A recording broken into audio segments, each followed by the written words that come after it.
Bonjour à toutes, alors aujourd'hui on se retrouve pour parler du matériel de puériculture qu'il est indispensable d'avoir pour préparer l'arrivée de bébé. Alors j'ai divisé ça en plusieurs catégories et on va commencer par tout ce qui concerne le transport et le déplacement. Donc vous allez devoir bien sûr pour vous déplacer avoir une poussette pour votre enfant. Alors vous avez plusieurs solutions, soit vous pouvez prendre une poussette dont l'assise va s'allonger complètement et va être adaptée pour accueillir un nouveau-né. Moi personnellement je ne vous recommanderais pas cette solution. Si vous avez vu ma vidéo sur ma poussette, vous savez que ma poussette s'allonge à plat. Mais moi je trouve que les sangles sont vraiment trop larges, vous ne pouvez pas attacher votre enfant si vous le mettez comme ça dedans. Même s'il est dans un nid d'ange ou une chancelière, je trouve ça pas du tout sécurisant pour lui. De même que pour le confort, l'assise des poussettes sont pas très confortables. Et pour tout ce qui va être protection du froid et du vent, je trouve pas ça non plus génial. Donc moi personnellement je ne vous recommanderais pas cette solution. Vous pouvez également opter pour une coque en fait que vous allez placer directement sur votre poussette et qui va également vous servir de siège auto. Moi personnellement je regrette de ne pas avoir opté pour ça parce que on m'avait dit qu'un siège auto 0+1 qui va dès la naissance serait suffisant et moi je trouvais que niveau confort c'était pas extraordinaire. Peut-être que niveau sécurité c'est bien, mais niveau confort je trouvais quand même que malgré le réducteur bébé, son siège auto était un peu grand pour lui et du coup c'était pas génial. Donc si je devais recommencer, je prendrais cette fois-ci plutôt une coque qui s'allonge complètement, parce qu'il en existe qui s'allonge complètement et je trouve ça super pour les balades, pour les siestes à la maison. On peut le mettre dans sa coque qui est allongeable et ça je trouve ça super. Vous avez également une autre possibilité, c'est d'opter pour tout ce qui est nacelle, que ce soit homologué ou non pour la voiture. Alors moi je ne vous recommande pas du tout d'utiliser une nacelle en voiture, donc ça c'est mon avis personnel, hein, je pense que c'est pas du tout sûr. Donc voilà. Après, c'est votre choix à vous.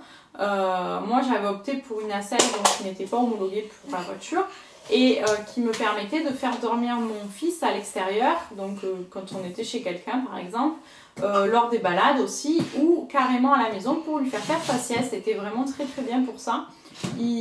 Ça lui fait un espace qui est beaucoup plus petit qu'un lit et du coup, il est beaucoup plus rassuré. Et donc voilà, il était très bien dans sa poussette pour faire ses siestes quand il était tout petit. Donc pour continuer avec tout ce qui est transport et déplacement, moi je vous conseille fortement d'avoir un porte-bébé ou une écharpe de portage. Alors moi mon fils, l'écharpe de portage il n'aimait pas trop ça parce qu'il ne pouvait pas bouger les bras et les jambes. Par contre il aimait bien dans le porte-bébé, il pouvait y faire ses siestes par exemple. Et moi je vous recommande ça pour les petites courses à l'extérieur, c'est vraiment très pratique, ça vous évite d'avoir à prendre à chaque fois la poussette, sortir la poussette, etc. C'est fatigant. Ça prend du temps pour attacher l'enfant dedans, plier la poussette, remettre la coque ou pas dessus. C'est pas ce qu'il y a de plus facile et plus pratique. Par contre le porte-bébé, voilà, quand vous avez des petites courses à faire, la poste, la pharmacie, c'est vraiment très pratique. Donc moi je vous recommande également le porte-bébé si vous habitez en étage sans ascenseur ou que vous devez voilà, vous rendre. Par exemple, moi c'était mon cas chez mon médecin qui est au premier étage sans ascenseur. Ça me permettait de mettre vraiment mon fils dans le porte-bébé et de pouvoir prendre mon sac à langer, mon sac à main, etc. et d'aller chez le médecin comme ça. C'était beaucoup plus pratique et beaucoup plus simple parce que laisser la poussette en bas et le prendre au bras, moi c'était compliqué, j'avais pas les mains libres. Donc c'est un peu galère et du coup le porte-bébé c'est vraiment idéal pour ça. Après c'est sûr que quand votre enfant arrive à un certain poids, ça devient un peu plus compliqué. Mais c'est quand même très pratique, vous pouvez également vous en servir pour les balades, les randonnées, etc. Hein, bien évidemment, votre enfant est bien dedans, donc c'est le principal. Donc ensuite vous allez avoir besoin de faire dormir votre enfant à la maison. Donc pour ça vous avez également plusieurs solutions. Soit vous pouvez opter pour le lit de bébé directement, que vous allez placer dans votre chambre ou dans la sienne. Soit vous pouvez opter pour un berceau, donc ça c'est bien parce que ça va être un endroit plus petit comme le landau, hein, où il se sentira plus rassuré. Par contre ça peut représenter quand même un certain investissement, sachant que votre enfant ne va pas dormir longtemps dedans. Vous pouvez également prendre un couffin que vous allez placer dans son lit. Et donc là c'est bien aussi, ça lui permettra d'être dans un espace plus petit et plus rassurant et ça sera à moindre coût qu'un berceau. Enfin, si vous décidez de faire du cododo, vous allez avoir deux possibilités. Soit vous allez prendre un berceau qui est adapté et que vous placerez à côté de votre lit, soit vous pouvez faire directement dormir votre enfant entre papa et maman. Nous, c'est ce qu'on a choisi puisqu'en fait, on n'avait pas prévu du tout de faire du cododo. Et quand on est revenu de la maternité, voilà, mon fils avait vraiment besoin d'être beaucoup rassuré. Et voilà, on s'est dit qu'on allait faire dormir entre nous. On a un lit de 160, hein, donc c'est quand même plus facile aussi. Et au final, c'était très bien comme ça. On n'a pas eu peur du tout parce qu'il y avait beaucoup de place et mon fils dormait vraiment collé contre moi. Sachant que moi, bien évidemment, j'étais un petit peu en état de veille et d'alerte, donc je dormais pas à fond, mais je pense que quand votre enfant dort dans son lit dans sa chambre, c'est pareil. Vous êtes en train de guetter quand même et du coup, vous dormez pas complètement non plus. Et donc voilà, je trouvais qu'il n'y avait vraiment pas de risque du côté de l'écrasement ou de l'étouffement. Moi, j'ai pas trouvé ça dangereux. Après, voilà, chacun fait comme il veut. Moi, c'est juste mon conseil personnel que je vous donne. Sachant que le faire dormir votre enfant contre vous dans le lit, c'est très pratique si vous allaitez. Moi, mon fils tétait et je me rendormais comme ça. En l'allaitant, il était contre moi et c'était vraiment très très pratique. Donc voilà, moi je trouve que c'est une très bonne solution si vous allaitez. Une dernière solution pour tout ce qui est faire dormir un bébé, vous pouvez opter pour les petits matelas de type Kokuna Baby ou B-Bed. Alors nous on avait opté pour un Kokuna Baby, mais mon fils n'a voulu dormir qu'une nuit dedans. On a pu ensuite lui faire quelques siestes, mais voilà, il aimait pas ça, on ne sait pas vraiment pourquoi. Pourtant ça semble vraiment très confortable, mais lui c'était pas son truc. Mais c'est vrai que si votre enfant aime bien dormir dedans, c'est très pratique. Vous pouvez le mettre dans un grand lit, dans votre lit à vous. Vous pouvez l'emmener avec vous quand vous allez à l'extérieur et ça lui sert de matelas chez des gens quand vous voulez le faire dormir. Donc voilà, ensuite à la maison, pour moi l'indispensable c'est également le transat dans lequel vous allez pouvoir mettre votre enfant, que ce soit pour jouer, pour faire la sieste, pour commencer la diversification alimentaire. Je trouve que c'est vraiment très très pratique.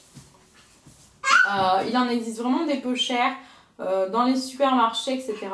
Voilà, c'est quelque chose que vous pouvez plier souvent et transporter avec vous quand vous allez à l'extérieur. Et je trouve ça vraiment très très pratique. Surtout prenez quelque chose qui soit léger, qui puisse se déplacer facilement, se mettre sur une table, sur un canapé, à côté de vous. C'est vraiment ce qu'il y a de plus pratique, je trouve. Et puis aussi différentes positions, que vous puissiez l'allonger complètement ou le mettre relativement assez assis pour pouvoir plus tard commencer la diversification alimentaire. Donc ensuite pour le bain de votre enfant, il est indispensable bien sûr d'avoir une petite baignoire pour lui donner le bain. Alors vous pouvez également opter pour un seau. Alors moi personnellement je n'ai jamais testé donc je ne peux pas vous dire ce que j'en pense.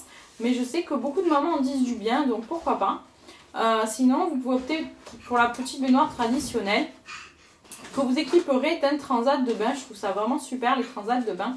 Le principal quand vous le choisirez étant qu'il soit confortable et surtout sécurisant pour votre enfant, qui puisse ni glisser ni se retourner quand il est dedans. Voilà, il en existe différents types, en plastique préformé ou en tissu et voilà, ça coûte en principe pas très cher et c'est vraiment quelque chose d'indispensable pour moi. Ensuite, bien évidemment, il vous faudra aussi une table allongée ou un plan allongé que vous adapterez en fonction de vos besoins avec un matelas allongé, bien évidemment, ça fait partie des indispensables. Je vous mettrai le lien de ma vidéo organisation de ma table allongée. Si vous ne l'avez pas vue, ça pourra toujours vous donner quelques idées.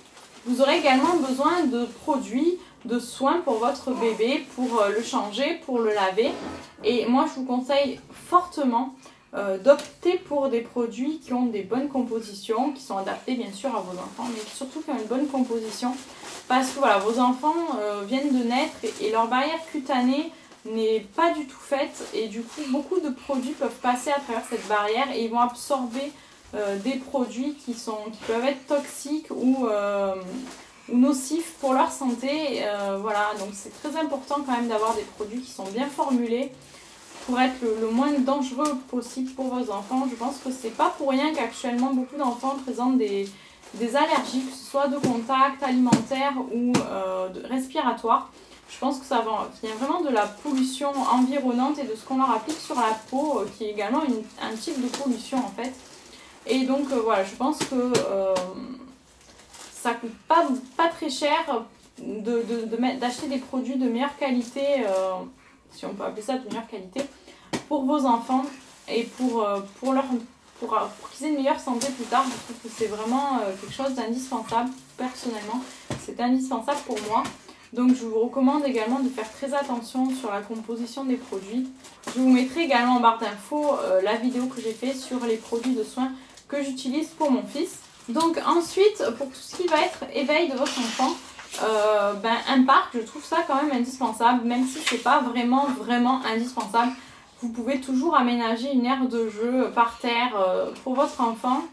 Voilà, mais c'est vrai que quand il va grandir un petit peu et qu'il va commencer à se déplacer, c'est toujours bien d'avoir un endroit duquel il ne puisse pas sortir et où vous êtes sûr qu'il est vraiment en sécurité pour pouvoir aller dans une autre pièce ou faire la cuisine, etc. etc.